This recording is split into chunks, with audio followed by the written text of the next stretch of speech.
Muy buenas tardes a todos, muchísimas gracias por su presencia. Tenemos un saludo cordial, también con seguridad a aquellos que en diferido estarán viendo luego esta presentación y a quienes guardamos nuestro corazón, ¿no? Tal vez permítanme comenzar con lo anecdótico, ¿no? De cómo surge el interés por escarbar la historia de este lugar. Lo primero que tengo que decir es que yo fui pastor allí de la iglesia de Huatraché. No sé si será la experiencia de todos, pero primer distrito, primer amor, ¿no? Y este distrito, esta región del país me ha dejado un recuerdo imborrable en mi experiencia, no solo porque fue el inicio de mi ministerio pastoral, sino también porque el lugar me marcó profundamente, ¿no? Para bien. Pude beber allí de muchas cosas positivas que sigo guardando en mi corazón, ¿no? Y como parte de ese visitar, yo atendía lo que se llamaba el distrito de Pigüé, la sede, digamos, del distrito era la ciudad de Pigüé, la iglesia de Pigüé, pero la iglesia de Pigüé y todas las demás iglesias de la región eran hijas de Huatraché, ¿no? Y entonces las anécdotas de cómo se había desarrollado el adventismo en esa región recóndita del país, porque eran muchos pueblos que yo ni siquiera había oído hablar de nombre siquiera antes, ¿no? Me trajo un interés muy grande. Y quien alimentaba de alguna manera, mencionar que allí oficié mi primer bautismo también, ¿no? Así que por eso son cositas que uno va sumando y que hace que esto no se olvide fácilmente, ¿no? Pero quien alimentaba, ¿verdad?, esas historias, esas anécdotas era don Erwin Gross y su esposa Esther Schumann, ¿no? Resulta ser que yo tenía que tomar un colectivo, no tenía vehículo, así que tomamos un colectivo Chevalier que salía alrededor de entre las 4 o 5 de la mañana de Pigüé y llegamos a las 6:30, un poquito más, poquitos menos, ¿verdad?, allí a Huatraché, y don Herbie y Esther nos tenían allí el desayuno preparado, ¿verdad?, una leche con malta calentita con algunas delicias caseras, ¿verdad?, allí de nuestra querida hermana. Y comenzamos ya desde tempranito, ¿verdad?, charlas y anécdotas y muchas cosas. Y la verdad que eso se repitió todo ese año. Y una de las cosas, ¿verdad?, que uno se admiraba era por esas historias de fe que había en la narración de los orígenes, ¿no? Y don Erwin tenía allí sus anotaciones, él era un apasionado también de la historia, del lugar, del adventismo. Yo hice varias entrevistas con él, lo grabé, lamentablemente por esto del cambio y la tecnología, los dispositivos, perdí ese material también, lo cual me lamento mucho, pero algunas cosas logramos pasar al papel y hemos guardado registro de aquello, ¿no? Otras nos quedan en la memoria porque fueron anécdotas muy, muy lindas, muy interesantes. Y entonces en esas largas charlas, ¿verdad?, podía tomar conocimiento de unos borradores que tenían los hermanitos allí acerca de lo que podrían haber sido sus orígenes como iglesia. Más o menos lo más antiguo se remontaba a fines de la década del 20, comienzo de la década del 30. Había una anécdota que alguien había recordado de que un tal Guillermo Reichardt llegaba en bicicleta desde un lugar llamado San Martín, antiguamente Villa Alba, atravesando dunas de arena para llegar a predicar el Evangelio a las familias de allí. Un misterio, la verdad, que esa persona hasta el día de hoy no hemos podido dar con la identidad exacta de esta persona, pero eso está registrado en las memorias que tenía la iglesia. Y luego eso se acompañaba con un álbum de fotografías desde el momento en que se había construido el templo en aquel lugar, en el año 1967, y todas las anécdotas, ¿verdad?, que la iglesia había desarrollado. Ellos habían sido muy cuidadosos en guardar todos los recuerdos de su historia en un álbum de fotos bien nombrado, bien etiquetado, con muchos detalles. Bueno, cuando yo estaba trabajando allí se avecinaba en el horizonte el cumplimiento de los 50 años de la dedicación del templo. Así que yo comencé de a poquito a tratar de entrevistar un poquito las anécdotas de cada iglesia, para tratar de sumar alguna cosita. Y bueno, cuando estábamos lo más encantados del ministerio allí, recibimos el llamado para venir a trabajar aquí. Así que bueno, un poquito ese proyecto quedó trunco debido a ese cambio, porque aquí nos esperaban nuevos desafíos y demás. La cosa es que un día, por esas casualidades remotas de la vida, yo estaba hurgando, ¿verdad?, en un volumen de la revista Adventista de la década del 60, yo estaba buscando otras cosas, había encontrado en el índice un artículo que me interesaba y de curioso me puse a hojear toda la revista, ¿no? Y en eso me doy cuenta que al final de la revista había una sección de necrología, y en esa necrología pude reconocer un apellido. Y era un apellido oriundo de ese lugar, y automáticamente cuando veo el contenido vi que esa persona era oriunda de Guatraché, decía, ¿no? Entonces me interesó y seguí leyendo, y entonces lo que me llamó la atención es que decía que esa persona se había bautizado en Guatraché en el año 1908.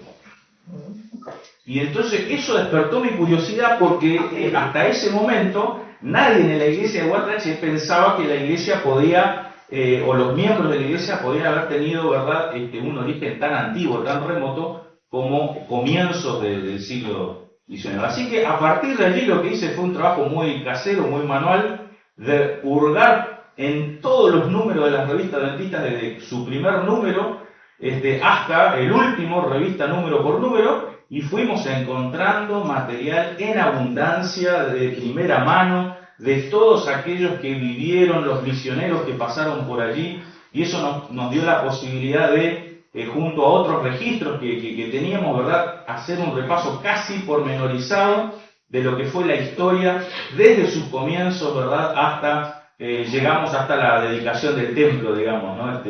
Lo otro queda para un segundo momento, tal vez, ¿no? Así que lo que vamos a presentar ahora es apenas un resumen de la primera parte, ¿sí?, del origen, cómo se formó esta iglesia, y después vamos a hacer un survey muy rápido, ¿verdad?, por algunos de los elementos que hemos trabajado, pero solamente los vamos a titular como para tener una noción, y después dejamos, ¿verdad?, el tiempo para preguntas, comentarios. Estoy muy contento de tener gente que también aquí puede sumar desde lo anecdótico, de lo familiar, muchas cosas para enriquecer esto, ¿no? Así que lo que tenemos que comenzar a hablar es ese marco del contexto histórico en el que esto toma lugar, ¿no? Nos encontramos en la Pampa Central, tras la llamada conquista del desierto, librada entre los años 1878 y 1885, el gobierno argentino, ¿verdad?, el gobierno patrio, toma control casi absoluto de esa región lejana, ¿verdad?, de lo que era hasta ese momento las provincias del Río de la Plata, con un interés especial de avanzar hacia la Patagonia nororiental. Al tomar control, ¿verdad?, de esos territorios, se intenta incorporarlos al ciclo productivo que se tenía hasta aquel momento. Muchas de esas tierras fueron asignadas a aquellas personas que financiaron económicamente la conquista del desierto, así que estos hacendados, estos dueños de la tierra, obviamente necesitaban también mano de obra para poder desarrollar, ¿verdad?, las labores que eran necesarias en aquel lugar. Los medios de comunicación por aquel entonces eran muy rústicos, ¿no? Carreta y barco, básicamente, pero esto comienza a cambiar porque, claro, había un interés por avanzar hacia esas tierras, y entonces el Ferrocarril del Sur es la empresa que toma de alguna manera la iniciativa, ¿verdad?, de avanzar con el ferrocarril hasta llegar a este lejano sur, ¿no? Así que se van avanzando las diferentes líneas, se llega de Azul a Olavarría, luego a La Madrid, finalmente a Coronel Suárez, ahí ya bastante cerquita del límite con La Pampa, y finalmente a Bahía Blanca en el año 1884. Obviamente, la llegada del ferrocarril no solamente traía progreso, sino también una oleada de inmigrantes muy grande hacia estas tierras. Lo que tiene que ver hacia el lado de La Pampa, tenemos que mencionar que también desde Bahía Blanca otra compañía de ferrocarriles comienza a elaborar, ¿verdad?, las conexiones hacia La Pampa Central, hacia General Hacha, Epuepel, Remecó. Este es un lugar muy importante porque cerca de esas estaciones donde se van a asentar estos colonos que ya eran adventistas, ¿no? Alta Vista, y finalmente el tramo de Guatraché al Pachir en el año 1911, ¿no? Entonces, más o menos para esta época, ya comienzo del siglo XX, tenemos un entramado de ferrocarriles bastante complejo que nos permitía llegar a lugares como Carmen de Patagones hacia el sur, Bahía Blanca por entonces se transforma en el cuarto nodo ferroviario más importante del país, ¿verdad?, para este momento. Así que es un poquito el contexto de lo que vamos a ir viendo y lo que uno percibe en las cartas, en los comentarios que los pastores, los misioneros que llegaban a esta zona nos van dejando, ¿no? Los grandes periplos que ellos tuvieron que enfrentar para llegar a estos lugares recónditos del país, ¿no? Entonces, especialmente focalizándonos en esta oleada de inmigrantes, en esta región del país se establece una colonia de alemanes provenientes del Volga en el año 1903, en lo que se conoce como Colonia San Miguel Arcángel, que se encuentra ubicada en el partido de Alfonso Alsina, casi límite allí con La Pampa. Esa fue la primera colonia alemana en esta región del país y de alguna manera era ese centro de atracción que hacía que nuevas familias comenzaran a llegar a este territorio del país, ¿no? No eran obviamente los colonos alemanes, no eran los únicos, venían también españoles, italianos, sirios, libaneses, franceses, judíos, entre otros. De hecho, toda esa región que me tocó pastorear es muy interesante, que cada pueblo tenía una ascendencia distinta, ¿no? Y su peculiaridad, Pigüé franceses, Coronel Suárez alemán, Jacinto Arau valdense y así, ¿no? Guatraché luteranos, mayormente protestantes, cada pueblo con su propia identidad y muy variada en su historia, ¿no? Así que van llegando los inmigrantes a esta región lejana del país y la ciudad de Guatraché propiamente se funda entre los años 1907 y 1908. Pero bueno, este es más o menos el mapita de dónde estamos hablando, ¿no? Tenemos allí esta región en particular, que es el límite entre la provincia de La Pampa y la provincia de Buenos Aires, una zona que además es naturalmente como el punto de división entre la pampa húmeda y la pampa seca. Así que es una región que siempre está con el agua justita, digamos, ¿no? Y a veces menos de lo necesario, y las condiciones de vida se hacen muy difíciles en este lugar. Y toda la historia de esta iglesia está marcada por esa peculiaridad geográfica y climatológica, ¿no? Si hacemos un zoom un poquito, ahí tenemos identificado Guatraché, hacia el costadito Remecó, que es el lugar donde va a estar una estancia, la estancia La Carlota, que es donde se ubicaron varias de las familias de las cuales vamos a hablar en esta oportunidad. Y el puntito abajo, ¿verdad? Allí es la localidad de General San Martín, que antiguamente se llamaba Villa Alba. ¿Sí? Este es Villa Alba, luego cambia el nombre, ¿no? Originalmente Villa Alba era un pueblo que fue fundado por diversas familias judías. Y esta es la explicación de por qué algunos adventistas van a parar aquí. Y es básicamente por el tema de la observancia del sábado, ¿no? Porque allí se les permitía de alguna manera la observancia del sábado. Bueno, vamos a avanzar un poquito con esto, ¿no? Lo que hemos podido encontrar es que intencionalmente desde aquí, ¿verdad?, esta región, que era donde se administraba el adventismo para esta región de Sudamérica, ya había interés de llevar el evangelio al lejano sur, ¿no? Ya había habido experiencias más tempranas en el sur de Chile, ¿verdad?, Punta Arenas y otros lugares, allí es Tierra del Fuego, pero hacia la parte continental había interés también. Y entonces pude encontrar que en el año 1902 un hermano Brooking, ¿verdad?, informa de que había estado trabajando en la Pampa Central entre familias francesas, franco-suizas, inglesas, galesas y holandesas. En ese informe también menciona que había un hermano Bonjour que también estaba trabajando por allí. No menciona el nombre, resulta ser que son dos hermanos, ¿no?, Pablo y Juan. Por una carta que encontré en el año 1904, supongo que puede haber sido Pablo Bonjour, porque él menciona que había estado colportando en el sur de la provincia de Buenos Aires. Así que por esa conexión me da la impresión de que ese hermano Bonjour era Pablo Bonjour. Los descendientes están en Bahía. Ajá, sí, correcto. Y entonces no sabemos el resultado específico de esta labor, o sea, ellos no informan un resultado, ¿verdad?, concreto.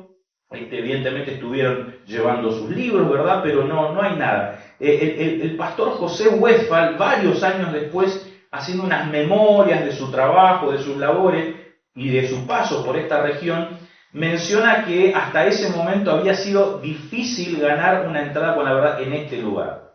O sea, se había intentado ir, pero no se había tenido, ¿verdad?, éxito suficiente como para marcar presencia en esta región.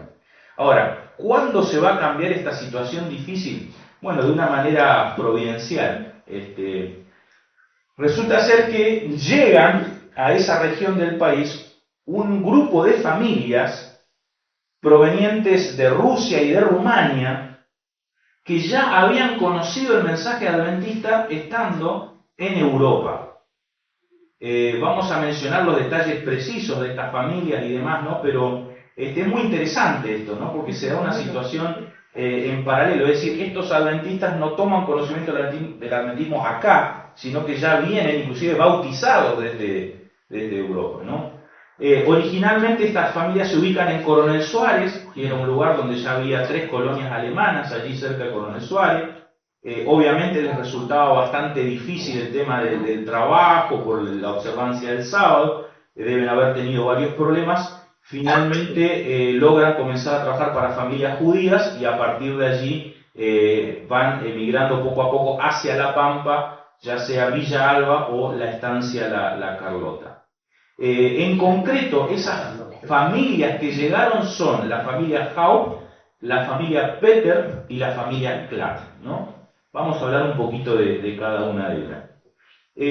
Según hemos tomado conocimiento, Christian Haupt era procedente de Besarabia, Rusia, había conocido el mensaje adventista en Europa en torno al año 1885, o sea, bien temprano, y se trasladó junto a su familia argentina probablemente en torno al año 1905.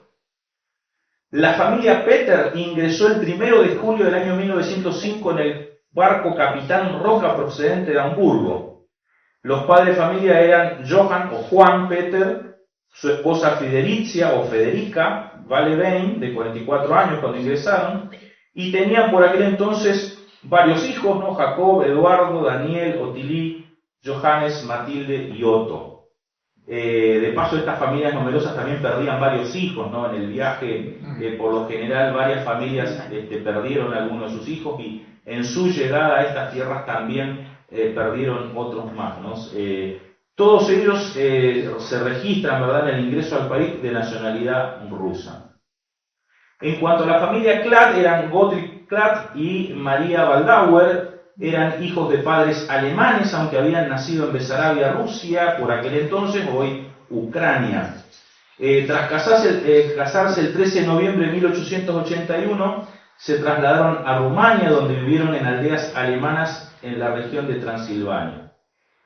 Don Gottlieb era una persona que tenía fuertes inquietudes espirituales, él era de familia ortodoxa, ¿no?, católico ortodoxo, y se abocó al estudio de la Biblia, donde encontró las verdades del bautismo y del sábado.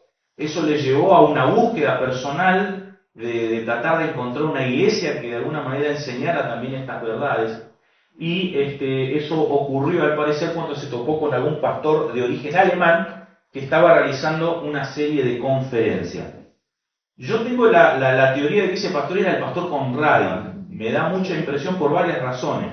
En primer lugar, por las fechas, por la fecha, el lugar, que es justo el lugar donde este pastor estuvo trabajando, y después porque hay una carta que el hermano Peter manda, ¿verdad?, a la revista adventista, justo cuando el pastor Conradi viene a Argentina, porque él vino en una oportunidad aquí a Argentina. Entonces él manda una carta, diciendo que le gustaría mucho poder visitarlo, ¿no? Y se dirige de una manera tan familiar con el pastor Conradi que da la impresión de que lo había conocido y tal vez es el pastor que estuvo detrás de la conversión de estas familias que llegaron a esta región del país.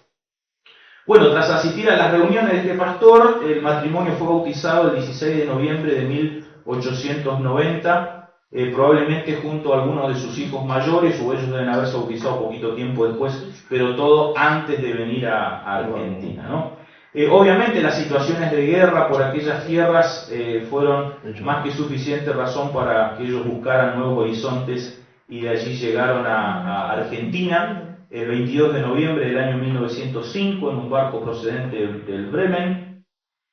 De esta familia tenemos los nombres de algunos de sus hijos, ¿verdad? Margarita, Lidia, Gustavo, Justina, Gottlieb, David, María, Samuel y Edward.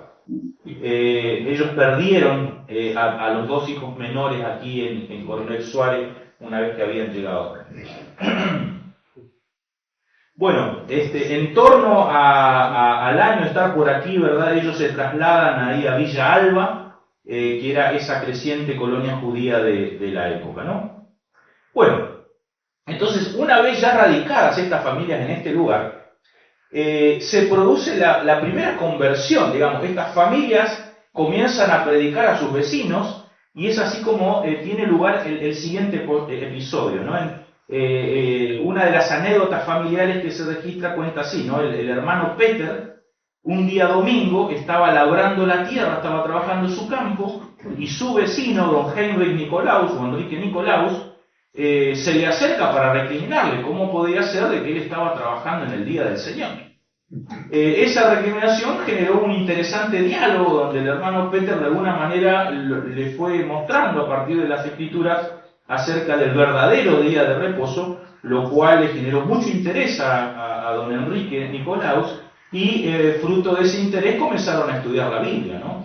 Tanto así que finalmente don Enrique decide guardar el sábado y comenzar a guardarlo tal como le estaba enseñando su vecino Peter, ¿no? Así que ahí tenemos una fotito de don Enrique Nicolaus, aquí tenemos una fotito también de él junto a varios integrantes de su familia. Es una familia ensamblada porque hay segundas nupcias de parte de él y de su esposa también, ¿verdad? Así que hay una familia con numerosos hijos allí. Bueno, entonces aquí es donde encontramos el primer registro interesante de esta historia. En el año 1906, el pastor José Westphal se dirige directamente a ese lugar. Es evidente que él ya tenía conocimiento de que ellos estaban allí, porque él se va directamente ya a este lugar, no informa cómo es que tuvo conocimiento de ello, pero ya él va derecho y directo a donde tiene que ir. Él por aquel entonces era el presidente de la recientemente formada Unión Asociación Sudamericana, llega hasta la estación de tren de Bahía Blanca, allí le roban, le sustraen un dinero importante, dice 126 pesos moneda nacional de la época, por lo que uno ve de los momentos debe haber sido muchísimo dinero, ¿no? Lo que le robaron en esa oportunidad. Así que maltrecho llega de alguna manera allí a la zona de Villa Alba, y él escribe, nos informa lo siguiente: al vecindario de Villa Alba vino una familia de Rusia, 3 de cuyos miembros ya fueron bautizados. Sabemos después por otro informe que esa familia es la familia Peter. Ahora el Señor está bendiciendo los esfuerzos que hacen para ganar a otros. Como resultado, otra familia ya guarda el sábado, siendo bautizado el padre mientras yo estuve. Ese es precisamente don Nicolaus, ¿no? Es interesante porque esa anécdota que yo les recordé está guardada solamente en la memoria de la familia, pero acá encontramos el dato histórico que corrobora toda esta situación, ¿verdad?, con las palabras del propio José Westphal, ¿no? Dice, otros están muy interesados en la verdad y podemos esperar que aumentará la obra en ese lugar. Tras visitar allí a la familia que estaba en Villa Alba, se dirige luego él a Coronel Suárez, que era donde estaba el otro grupo. De paso, el pastor Westphal llama a don Nicolau, ¿no?, el primer adventista del lejano sur, ¿no? Así que él va a bautizar al primer adventista del lejano sur. Y hago un paréntesis porque lo que esto nos llevó a conocer es que estamos hablando de la primera iglesia del sur de nuestro país. O sea, finalmente esta es la primera iglesia, ¿no?, del sur argentino. Si bien es el norte del sur, pero de todas maneras es la primera iglesia del sur. Entonces, al visitar la ciudad de Coronel Suárez, él informa lo siguiente: 2 familias, que ya conocemos su identidad, ¿verdad?, la familia Clark y Howe, y otras 3 personas, dice, un total de 9 almas, todas bautizadas, llegaron a la Argentina de Rusia y Rumania como hace un año, y se ubicaron en y cerca de Coronel Suárez. Fuera de uno que habla solamente la lengua rumana, todos hablan el alemán. Estos hermanos y hermanas son muy activos en trabajar por el Maestro. Como resultado hay varios interesados y según parece se pudiera hacer una buena obra en ese lugar. Un hijo de uno de los hermanos quiso recibir el bautismo, mas por causa de los trabajos de la cosecha y la gran distancia del agua, tuvimos que postergarlo. Que el Señor bendiga su obra en estos campos nuevos, termina diciendo el pastor Westphal, ¿no? Así que es interesante porque esas otras 3 personas no hemos podido identificarlas, no sabemos quiénes son. Se mencionan 9 personas ya bautizadas en Coronel Suárez, más las 3 personas ya bautizadas en Villa Alba. Estamos hablando de 12 personas que ya llegaron bautizadas, más los niños pequeños de las familias, por supuesto, a esta región del país. Bueno, una vez finalizadas las sesiones de la conferencia anual del año 1907 que se realizó aquí en Gualeguay, la junta directiva resolvió enviar a Villa Alba al hermano Jorge Riffel, pionero del adventismo en Sudamérica, ¿cierto?, para que trabajara allí por algún tiempo. Lamentablemente fue impedido por una situación de salud, así que demoró 6 semanas en hacer de alguna manera cumplimiento de este llamado que se le hiciera. Y el 5 de diciembre, finalmente ese año, él se pone en condiciones para emprender este viaje. Pasa primero por Buenos Aires, en Buenos Aires junta material misionero, ¿verdad? Y de allí se toma el tren hasta Bahía Blanca. Llega a Bahía Blanca y finalmente allí lo estaban esperando ya algunos hermanos que estaban informados de su llegada. Y el martes por la mañana toma el tren hacia Villa Alba en compañía de estos hermanos. Él escribe así: a nuestra llegada encontramos al hermano Christian Haupt establecido y de buen ánimo en el Señor. Por lo visto, él se había trasladado a Villa Alba. Antes estaba en Coronel Suárez, ahora ya estaba en Villa Alba viviendo, ¿no? El mismo día llegó el hermano Gottlieb Clark a caballo, y la mañana siguiente los hermanos Juan Peter y Enrique Nicolau, que eran vecinos, ¿cierto? Y así fue conocido pronto por todas partes que la reunión en Villa Alba tendría lugar en casa del hermano Christian Haupt. Estuve muy animado al hablar a todos los queridos hermanos sanos y gozosos en el Señor. Tuvimos un sábado bendecido, dice allí Don Riff, ¿no?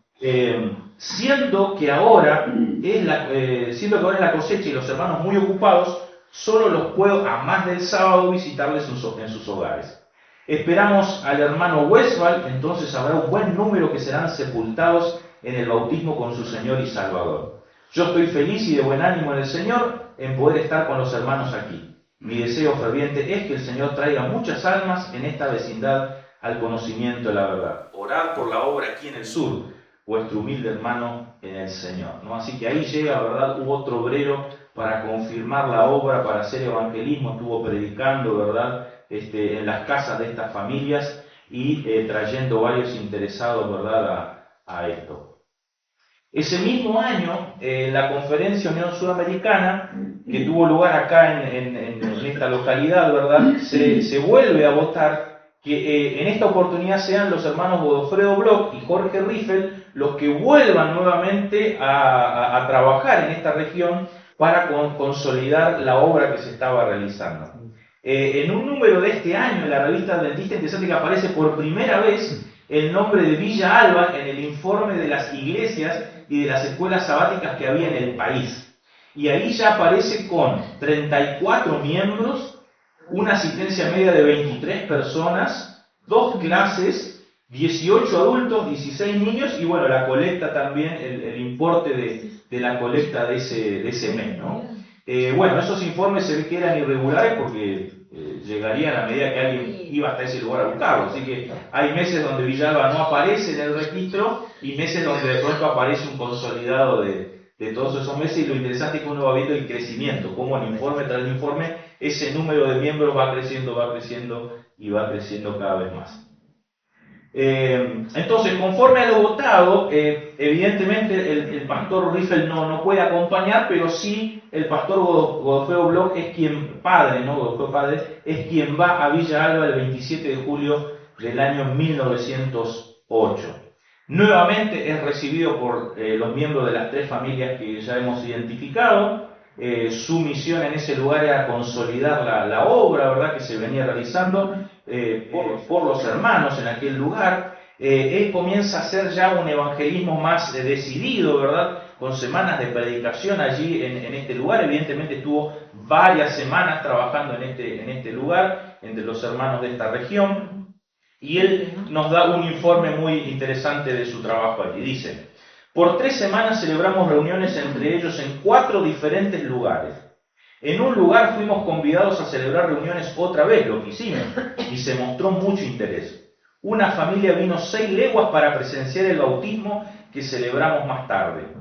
2 maestros de escuelas parecen tener vivo interés. El 30 de agosto tuvimos el privilegio de bautizar 6 almas. Fue una ocasión muy bendecida. Continúa. Estuvieron presentes como 150 personas de varias nacionalidades que mostraron mucho respeto y solemnidad durante la ceremonia. Después del bautismo, varios dijeron que recibieron gran impresión por este servicio, especialmente el maestro de la escuela del gobierno, quien dijo que nunca había presenciado una escena que tocaba tanto su corazón. Igual el jefe de correo de Villa Alba, quien asistió cada noche en las reuniones y compró una Biblia y se suscribió a nuestros periódicos. Otros manifestaron también mucho interés, comenta el pastor allí. Y entonces, una vez terminado este ciclo de evangelismo, lo que hace ahora el pastor es organizar la iglesia, ¿no? Así que el siguiente paso que registra en su informe es el siguiente, ¿no? Dice: fue organizada una iglesia de 20 miembros, con los oficiales de costumbre. El anciano es Gottlieb Klatt, Juan Peter es diácono. Todos prometieron de no usar bebidas alcohólicas, ni tabaco, ni té, ni café, ni mate, y de pagar el diezmo.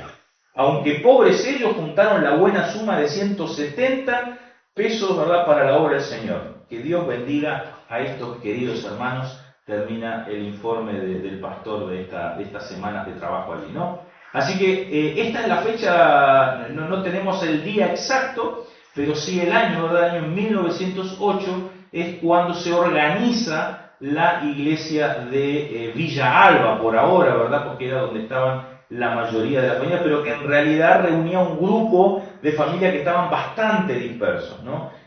O sea, entre Villalba y Remecó y Guatraché hay varios kilómetros allí de distancia en estos lugares. Y los hermanos llegaban igual, ¿verdad? En carretas, en sulky, ¿verdad? A estas reuniones. Durante su estadía en este lugar también es interesante que el pastor motivó y capacitó a los hermanos para cumplir la misión. Y hay una anécdota que se registra ahí muy interesante, que es un día cuando él se llevó a las hijas del hermano Klatt a colportar, ¿no? Para enseñarles el colportaje. Y él registra lo siguiente: acompañado por el hermano Klatt y 3 hijas suyas, nos pusimos en viaje con el fin de colportar en el lugar arriba mencionado. Las señoritas eran Margarita, Lidia y Justina, ¿no? De paso justo, Justina, aquí tenemos algunos elementos que eran de ella, ¿no? De Justina. Aquí tenemos un himnario que pertenece aquí a la hermana Lely Smith, una Biblia también de Justina, y otra Biblia más que es de Gottlieb Klatt, ¿no? En español, linda Biblia, ¿no? De este anciano, del primer anciano de esta iglesia. Y acá también tenemos un gorrito de invierno para ir al culto también de Justina, claro, ¿no? Después voy a mostrar una foto donde están varios miembros, donde están con este tipo de indumentaria, ¿no? Allí las damas, lo vamos a ver luego.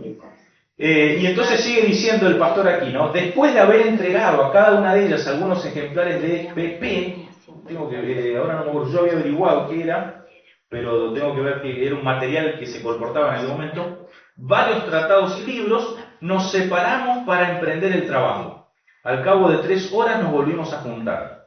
Pude notar en el rostro de las hermanas una expresión de alegría, motivada por el éxito inesperado que ellas habían tenido en la venta de literatura. Ellas... Verdad presente puede ser, ¿no? Gracias. Ellas habían vendido por 7.30 pesos, ¿no?, de moneda nacional. No menos fue el éxito que tuve yo, dice el colportar en literatura, llegando al monto de nuestras ventas efectuadas durante ese rato de tiempo a 17,80, ¿no? Esta pequeña experiencia fue una bendición para nosotros, llenando nuestros corazones de gozo y sentimientos de gratitud hacia el Todopoderoso, Quiera el Señor dar crecimiento a esta semilla para honrar de su nombre, es mi oración, dice don Godofredo Bloch aquí en estas líneas, ¿no? Así que muy interesante, porque ya vemos el espíritu misionero de los hermanos y este interés por trabajar y cumplir la misión, ¿no? Bueno, ya queda explicado el origen puntual, ¿verdad?, de la iglesia en este lugar. El tiempo se nos va yendo, ¿verdad? Pero ahora vamos a hacer un repaso muy por arriba de algunos hechos. Los títulos en negrita son los títulos de los capítulos, yo tengo escrito todo esto, ¿no?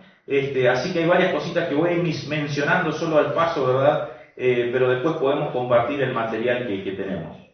Por ejemplo, entre los años 1909 y 1911 se mencionan numerosas conversiones en este periodo. Hay una visita de un tal Adam Orr, al parecer un hermano que después termina con alguna idea disidente, ¿no? Pero estuvo en ese lugar y fruto de esa visita donde él hizo semanas de predicación por allá, conoce el evangelio de la familia Drachenberg, ¿no? Eduardo Drachenberg y María Schmid. Ellos son padres de Guillermo y Eduardo, dos muchachos que estudiaron acá en el colegio. Guillermo fue hasta profesor, fue a estudiar a Estados Unidos y luego regresó como profesor aquí en esta casa de estudio.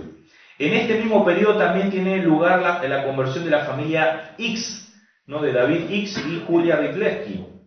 Ellos son padres, bueno, de varios hijos, pero Hulda X, que se casó con Enrique Stelle, y de aquí vienen también varias ramas de familiares con este apellido, ¿no? En este periodo también hay varios colportores y obreros que visitan la zona en diferentes oportunidades. Todos esos relatos están escritos en detalle, ¿verdad?, de las anécdotas que se encontraron al visitar este lugar. En esta misma época también Juan Daniel Bonjour se traslada a vivir a esta región, a Jacinto Arauz, ¿verdad? Se va a vivir allí. Él estudió acá con su hermano en el colegio, es de los primeros alumnos del colegio, ¿verdad?, cuando estaban en Santa Fe, me parece, ya está ahí la lista. Trabajó en la casa editora y después, por una situación de salud, decide irse, ¿verdad?, a vivir allí a esta región del país.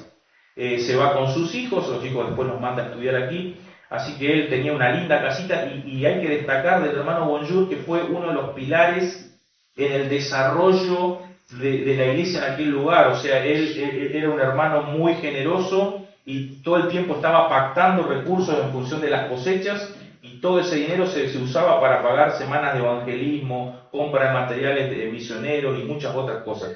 De hecho, él fue el primero en comprarse un vehículo, ¿verdad?, un automóvil, ¿verdad?, que es raro por aquella época. Él se compra un automóvil con el objetivo de que sea un medio, ¿verdad?, misionero. Así que él se iba a buscar a los pastores y era el encargado de llevarlos a recorrer por caminos de tierra interminables todos esos senderos y esos parajes donde los hermanos llevaban el evangelio por aquel lugar.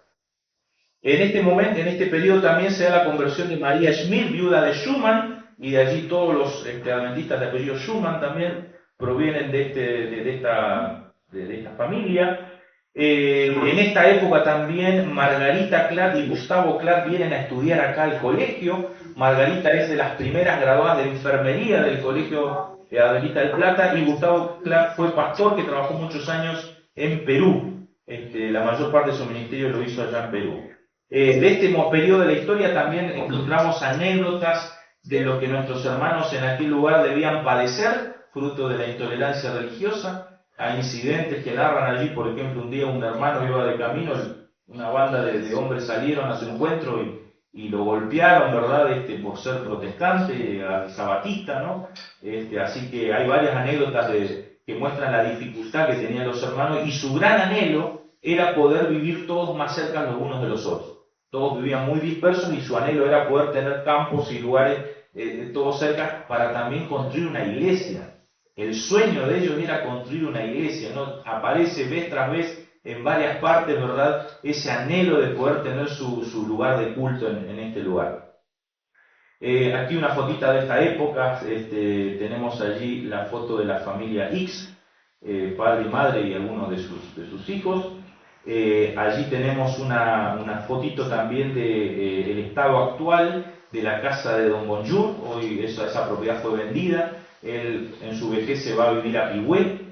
¿no? Y vende toda esta propiedad y hoy en día, bueno, está allí como tapera, ¿no? Pero era una casa grande, muy espaciosa, muy confortable en sus días, y pensar que ese fue el lugar donde muchas campañas de evangelismo tuvieron lugar en este lugar, ¿no? Así que una hermanita pidió permiso a los dueños para entrar y sacar estas fotos, ¿verdad? Para tener un recuerdo, una memoria de estos lugares, ¿no?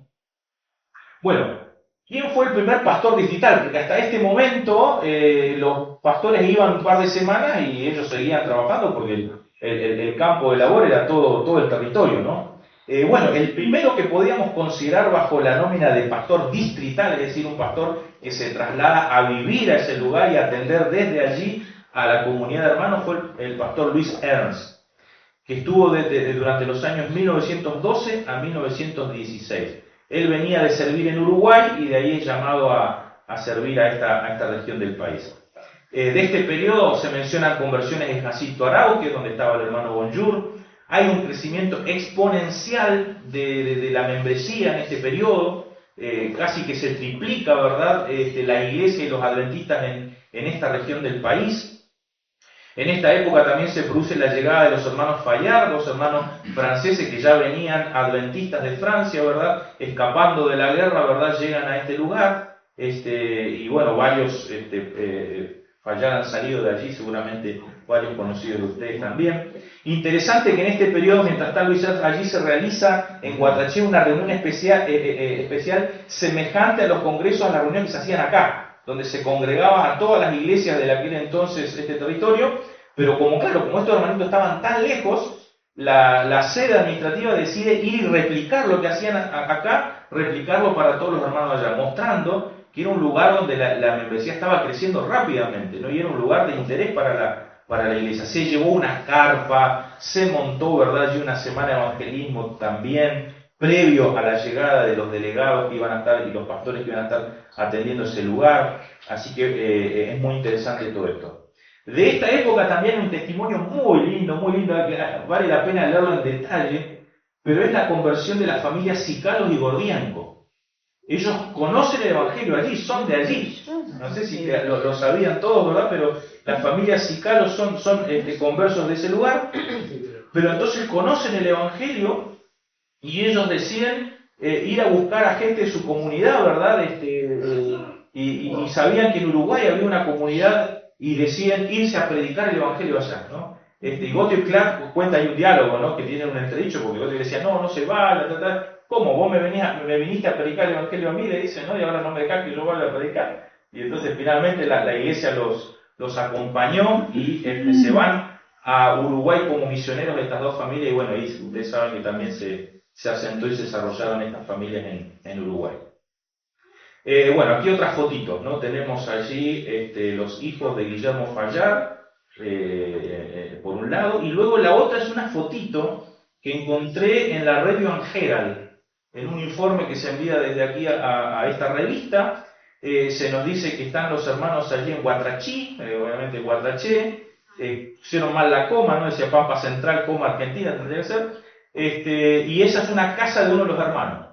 Hemos preguntado, pero obviamente no hay suficiente posibilidad de identificar qué casa es o a quién pertenecía esta casa. Tampoco podemos ver con mucha claridad los integrantes, pero bueno, al menos nos permite acercar un poquito al paisaje, al contexto donde nuestros hermanos trabajaban y se reunían, ¿no? Bueno, nuestro trabajo contempla varias cosas, solo vamos mencionando los títulos de los capítulos, ¿no? Luis Rojas y la comunidad adventista de Guatraché. Al pastor Riffel comienza de alguna manera la obra en Bahía Blanca, pero su mayor resultado estuvo en la región de Guatraché. Ahora el pastor Rojas es el que le va a dar un impulso a la iglesia de Bahía Blanca, pero también es el encargado de atender a los hermanos en la zona de Guatraché. James Thompson lo mismo, él es pastor en Bahía Blanca, pero es el que atiende a los hermanos en Guatraché, y hay varios registros de él sobre su trabajo, que fueron varios años de trabajo allí. Luego tenemos muchos informes también de Godofredo Bloch padre, que estuvo viviendo allí desde 1923 hasta 1924 trabajando en ese lugar. Tras él va a venir su hijo a trabajar en ese lugar, y de este periodo es donde más información tenemos, porque Godofredo Bloch hijo escribía casi que todos los meses algo a la revista Adventista, así que nos va contando su día a día, su mes a mes, y para mí fue muy interesante lo siguiente. En la memoria de los hermanos de Iglesia de Huatraché, y es una anécdota comunitaria también, estaba el recuerdo de un debate que se había dado entre el pastor Godofredo Bloch y el pastor luterano de la localidad, ¿no? Y eso que los luteranos más viejitos todos se acuerdan de esa y se acordaban de esa anécdota, porque había sido en una plaza pública mediada con juez de paz y todo, ¿verdad? Y se armó, ¿verdad?, un ida y vuelta entre los dos, y no sé qué lío hubo, y los luteranos salieron diciendo que habían ganado, y los adventistas también por el otro lado. Y entonces la verdad que no fue un episodio muy feliz, al menos, pero era parte de lo que ocurría en aquella época. Bueno, eso solo estaba como anécdota, ¿verdad?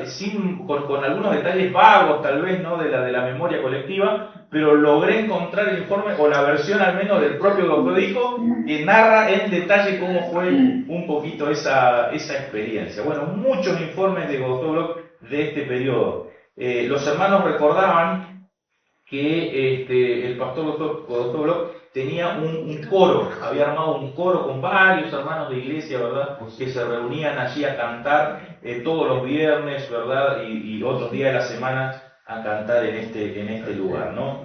Entusiasmo a pesar de las adversidades, los grandes éxodos al norte del país. Ustedes saben que por las constantes sequías, muchas de estas familias se les hizo imposible seguir viviendo en ese lugar. Ellos vivían en campos arrendados y más que endeudarse y pasar hambre, ¿verdad?, deciden buscar nuevos rumbos, y entonces comienzan a trasladarse al norte, Santa Fe, Chaco, Formosa. Muchas de estas familias terminan emigrando, ¿no? Hay un periodo que llamamos Nuevas Despedidas, donde lamentablemente allí, bueno, vemos una iglesia abandonada, pocos obreros visitan el lugar, y van falleciendo, ¿verdad?, varios de los referentes de esta iglesia, entre ellos Gottlieb Clark fallece ahí en este periodo, y ahí se pierde, ¿verdad?, un gran líder, porque realmente fue el anciano ininterrumpido todos los años de vida, ¿verdad? De hecho, el día que falleció había predicado, ¿verdad?, en la iglesia un sermón acerca de la segunda venida, así que es una anécdota muy interesante que también aparece. Luego hablamos del resurgimiento de la iglesia a partir de 1956, con una campaña de evangelismo del pastor Fernández Piana, quien reaviva la cosa allí con los hijos de esta familia que, claro, habían crecido desparramados, sin el hábito de congregarse. Muy poquitos habían tenido el hábito de congregarse. Primero se congregaban en el hogar de la familia aquí del profe René, y después en la casa de David Clark. Eran los lugares donde siguió el grupito allí de hermanos riéndose, pero muchos hijos de conversos se fueron de la iglesia y vuelven y regresan tras la campaña de evangelismo de esta época. Y después del legado, ¿no?, que ya vamos a hacer mención a esto. Pero bueno, aquí tenemos un afijito, ahí pueden ver algunos zorritos como este, ¿verdad? Unos zorritos como estos. Hay varios, alguien tiene el detalle de la identificación de cada una de las personas. Creo que algunos tienen también este registro de quienes están aquí, pero aquí podemos ver en el periodo donde estaba el pastor Godofredo Bloch hijo, más o menos cómo estaba conformada la iglesia de este periodo, ¿no? Muchos niños, muchas familias, ¿verdad? Aquí tenemos algunas fotitos de los éxodos hacia el norte. Tenemos los camiones de Adolfo Schumann y Augusto Nicolaus viajando hacia el norte. Por otro lado, los carros de la familia Peter. Así que animales, niños, familias arriba, y comenzaron a avanzar por tierra. En algunos lugares subían todo a vagones, ¿verdad?, que les acercaban hasta ciertos tramos, pero en el camino perdieron muchos animales, fallecieron hijos y todo en esa travesía, ¿no? Aquí tenemos otras familias, ¿verdad?, que están por partir de esta región, ¿verdad?, rumbo al norte, allí con sus carretas preparadas para moverse, ¿no? Aquí tenemos otras fotitos de la época del reavivamiento, hermanos saliendo del culto allí de la casa de Lina y David Klatt. En otro lado, el salón repleto de personas durante las conferencias en el bar La Perla, dirigida por el pastor Fernández Piana. ¿No? Miren cómo estaba lleno, ahí fue, resurge la iglesia en este lugar. El tan anhelado sueño de construir el templo, finalmente esta generación lo concreta, ¿no? Para ellos fue un gran logro porque era el sueño de los abuelos, ¿no? Poder tener un lugar propio. Así que entre la donación del terreno, los ladrillos, los materiales y la mano de obra, que estuvo a cargo de dos hermanos de iglesia, los hermanos Estelle, Nelson y Rubén, construyeron la iglesia, muy bonita. Ahí tenemos el día de la dedicación del templo, ¿no? El 30 de septiembre del año 1967, y una fotito de la iglesita hace pocos años atrás, ¿no? Bueno, cerrando un poquito este repaso muy sintético de la historia de la iglesia, dos cositas nos han quedado claramente como un legado de los pioneros, ¿no? De estas familias pioneras que trabajaron y llevaron el adventismo a esta tierra inhóspita, ¿no? Primero que nada, el compromiso con la educación adventista. Muchas de estas familias enviaron a sus chicos a estudiar aquí y no se imaginan el tremendo esfuerzo que representó para ellos. Un lugar donde las cosechas no eran abundantes, donde las penurias eran demasiado, ¿verdad? El sacrificio que hicieron, ¿verdad?, para poder mandar a sus hijos aquí es gigantesco. Y muchos de esos testimonios están registrados, ¿verdad?, allí en estas páginas de la revista Adventista y en los testimonios de cada familia donde se ve este legado, ¿no? Y de alguna manera es algo que sigue, porque si algo que yo pude ver estando en aquel lugar era eso, ¿no? De que ese legado seguía estando presente en las familias que viven actualmente en esta región. Y lo segundo, el espíritu misionero, que fue realmente muy inspirador. Ya lo podemos ver allí desde el comienzo, cómo estos hermanos tenían un fervor, ¿verdad?, por predicar el Evangelio. Y si hay algo que aprendí, ¿verdad?, trabajando en esta región del país fue eso, ¿no? Cómo los hermanos, ¿verdad?, ya de edad avanzada eran los que me llevaban, ¿verdad?, a los lugares donde se estaba viendo obras. Ya en aquellos días, esta iglesia es la madre de todas las iglesias de la región, ¿verdad?, y su interés por seguir abriendo iglesias es siempre fervoroso y constante, ¿no? Incluso cuando ya no estaban en condiciones por salud de seguir saliendo o de manejar, bueno, poner una radio para predicar, ¿verdad?, por aire, de alguna manera hay que cumplir la misión. Así que ese espíritu misionero, la verdad que es loable y agradecemos mucho haber podido mamar de aquello en ese lugar. Bueno, hasta aquí la presentación de lo que teníamos pensado. Muchísimas gracias por la muestra.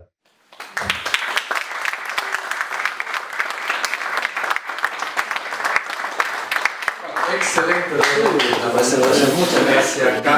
Digo dos o tres cositas y abrimos un pequeño diálogo, si les parece, uno de ustedes que quieren expresar o preguntar algunas cosas. Antes que me olvide, el 24 de junio sería nuestra próxima tertulia. Estaremos presentando la historia de la escuela sabática en Sudamérica y vamos a hacer una exposición de materiales relacionados con la escuela sabática. Entre otras cosas, por ejemplo, la primera vez que se publican las lecciones de la escuela sabática en 1899, ¿no? Y otros materiales. Creo que va a estar muy interesante también. Y antes que me olvide, quizás yo no terminé de presentar al pastor Capo Oscar, pero bueno, él es parte del staff de la Facultad de Teología desde hace algunos años, y voy a adelantar una noticia que en la primera semana de junio estará defendiendo su tesis doctoral. Así que desde ya vamos a...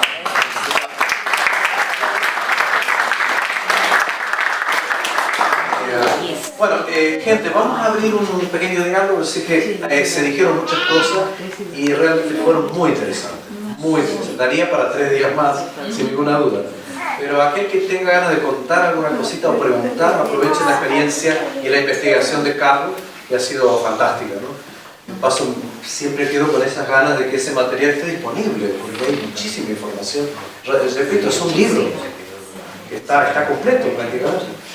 Sería interesantísimo que alguien pudiera publicarlo, cosa que es a veces un desafío. Preguntas o comentarios así muy puntuales, así aprovechamos el tiempo. Quiero hacer una pregunta muy corta. Hay algo que me perdí. Los hermanos estaban siempre anhelando construir un templo y al fin no me quedó. ¿En qué lugar fue? Guatraché. En Guatraché. En Guatraché, sí. Ya en los días del pastor Godofredo Bloch, hijo, la mayoría de las familias que vivían en Villa Alba, en Remecó, Estancia La Carlota, se van trasladando poco a poco a Guatraché y termina siendo ese el lugar núcleo, digamos, donde se reúne la mayor parte de la familia, ¿no? Ese sueño de estar todo más juntito se va concretando con el paso del tiempo y Guatraché termina siendo el lugar escogido, ¿no? Porque además es un municipio que justo comienza a desarrollarse en ese momento de la historia, ¿no? Bueno, la verdad que te quiero agradecer por haber tomado este lugar. Mi iglesia hasta los 6 años, mis abuelos estaban atrás de la casa, David y Lina, y la verdad que me emocionó.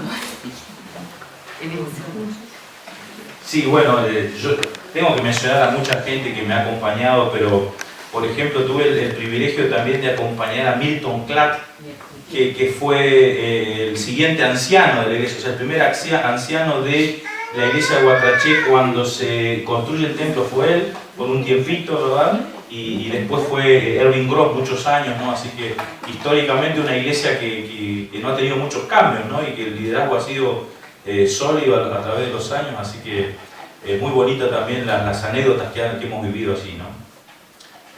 Muy bueno. Bueno, yo soy bisnieta de Christian Haupt y de Juan Peter, junto con mi hermana que está acá, y tenemos parte de esta historia a través de la hermana Mayer, que supo hacernos llegar en su momento un escrito de la historia de nuestros ancestros. Siempre oímos que ellos vinieron en barco, supimos de cuántos fallecieron en el camino y las penurias que pasaron, cómo fueron abriendo obra en los lugares que fueron emigrando, desde San Javier, Santa Fe, hasta llegar al Chaco, a Formosa. Y bueno, ese espíritu misionero caló en mí desde chiquita. Dios me dio el privilegio de casarme con el pastor y trabajar 40 años en el ministerio. Así que gracias, pastor, porque de labios de un pastor que estuvo en esa zona, hoy tengo cerrando un poquito más la historia familiar.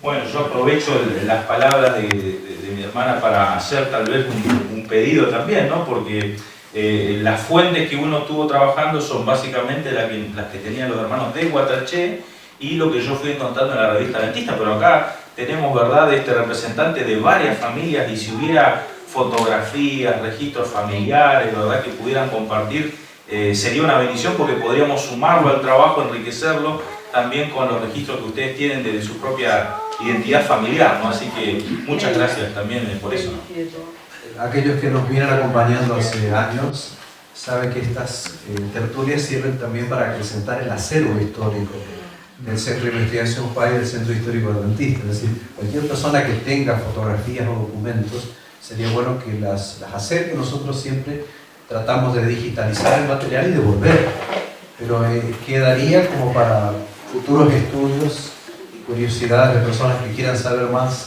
sobre su familia o sobre su iglesia. Así que eso siempre es valioso en este sentido. Y estas colaboraciones son fundamentales para eso, ¿no? Pastor Mayer o esposa, no sé si quieren agregar algo más a lo dicho. Mi esposa tiene el hobby de hacer los árboles genealógicos. Tiene todo el árbol genealógico de la familia Klatt, de la familia Schmidt. Y aunque mi esposa no recuerda algunas cosas, tal vez al escucharla a ella más de una vez, la mamá tuvo que dejar de estudiar para que viniera un hermano a estudiar. Y a veces se sacrificaban de esa manera, dejando de estudiar algunos. Y creo que mi suegra fue una de las primeras enfermeras, o mejor dicho, una de las últimas enfermeras vivas cuando se hizo uno de los últimos aniversarios de la escuela de enfermería. Mi esposa tiene una caja con recuerdos como esas Biblias, himnarios. Acá tengo un devocional donde aparecen algunos de los que están acá. Carlos Schmidt, está Nora, está Sueli, Enilde. Hay varios que ella iba escribiendo en su devocional. Estaba en alemán. Y tengo también, mi esposa sacó fotocopia autenticada del pasaporte de los Clat. Así que guarda en un museo, en un rincón, todos los recuerdos en caja de cada familia y fotos, hasta inclusive tiene un PowerPoint de la familia Clat, que lo estuve viendo, pero como no tenemos impresora, no pude sacar ni siquiera del árbol genealógico, pero hizo un PowerPoint de la familia Clat, que está al servicio del pastor o de los que quieran ver de sus ancestros, porque a Leli le encanta, ella es su hobby. Perfecto. Lo que decíamos sería bueno que esos materiales no terminen solo dentro de los núcleos de la familia, sino que puedan compartir con estas instituciones que tienen la posibilidad de hacer, digamos, más perdurable ese material, digitalizar, devolver y poner a disponibilidad bien dicho, sí, de todos. ¿Alguna pregunta o algún comentario más antes de cerrar? Por ahí, cuando emigraron al norte, pero tenía por ahí la duda de si estos pioneros también por ahí emigraron al sur y ahí comenzó capaz la iglesia también para otros lados, capaz más para el sur de La Pampa o para la parte de Río Negro. Sí, no puntualmente, sí tenemos, hay testimonios, por ejemplo, de Margarita Clat apoyando una semana de evangelismo en Bahía Blanca, es decir, los hermanos de Guatraché sumaron recursos económicos y recurso humano para la apertura de la iglesia de Bahía Blanca. No fue fácil la apertura de la iglesia de Bahía Blanca, se demoró varios años en consolidarla. El pastor Rojas, al ser tal vez, ¿cómo se llama?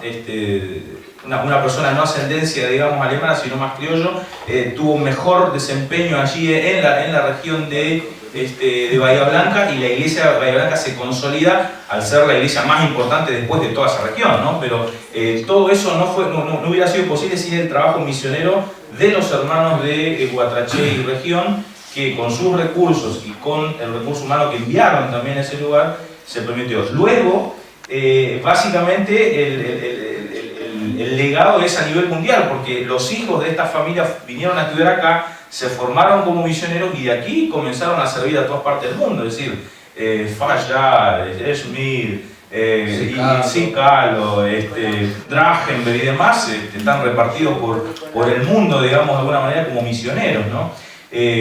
La historia del resto del sur es interesante. Yo, justo buscando esto, no podía dejar de prestar atención a detalles que tienen que ver con otros lugares, así que tengo un semillero de datos ahí para reconstruir la iglesia, por ejemplo, el origen de la iglesia en Chubut, por ejemplo, como Rivadavia, donde yo soy.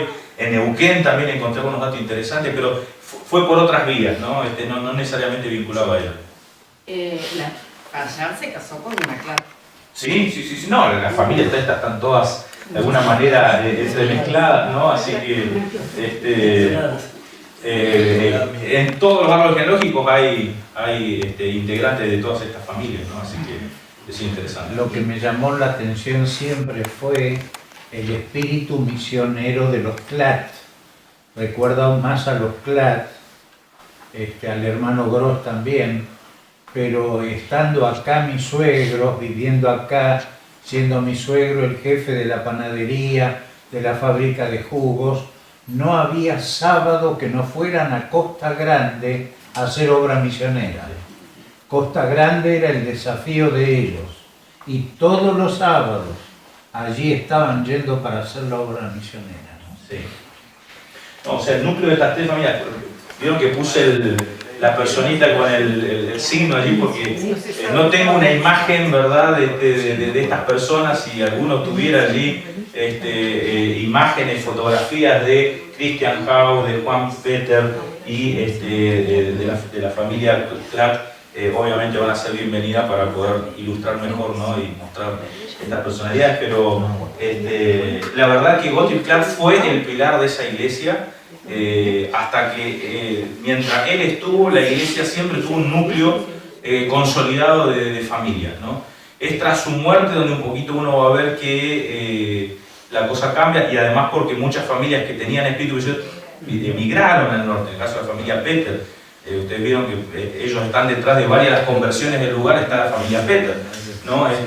Claramente eran muy misioneros. Sin embargo, bueno, ellos emigran al norte del país también, entonces, más los hijos de la familia que vienen a estudiar acá, van quedando solamente la gente grande allí y demás, ¿no?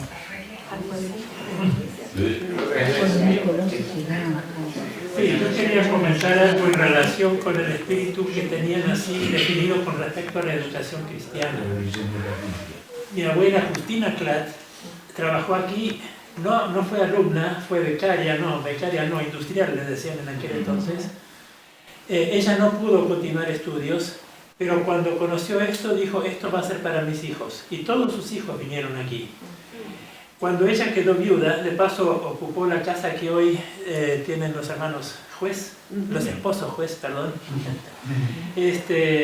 Ella percibió la idea de comprar o intentó comprar todos los terrenos que había disponibles alrededor.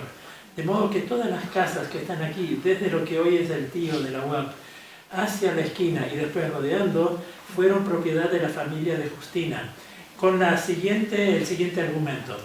Ella quería estar segura de que ningún hijo, 7, si no recuerdo mal, tuvo 7, que ningún hijo quedara sin la posibilidad de educación cristiana. De modo que cada uno de los terrenos simbolizaba el futuro de sus nietos. Excelente. ¿Algo más que vas a decir? Quería, digamos, fortalecer una de las ideas que dijiste. El hecho de que emigraran se debía por factores climáticos.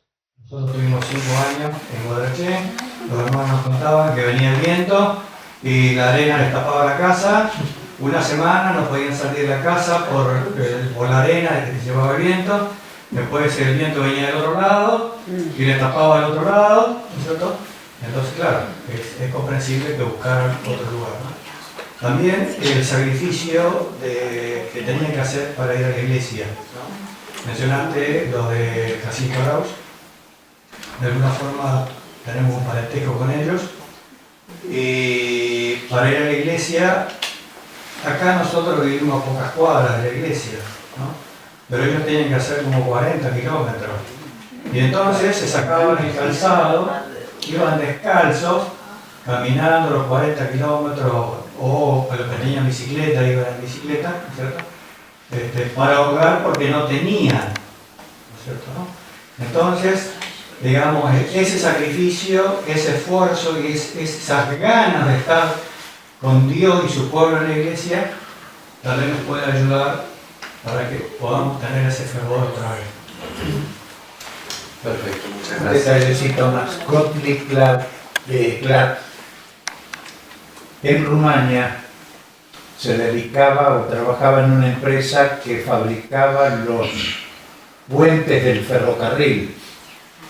Y estudiando la Biblia, acostado en un durmiente, se quedó dormido, pero con la Biblia abierta. Y menos mal que se despertó con la Biblia abierta y no cayó al vacío.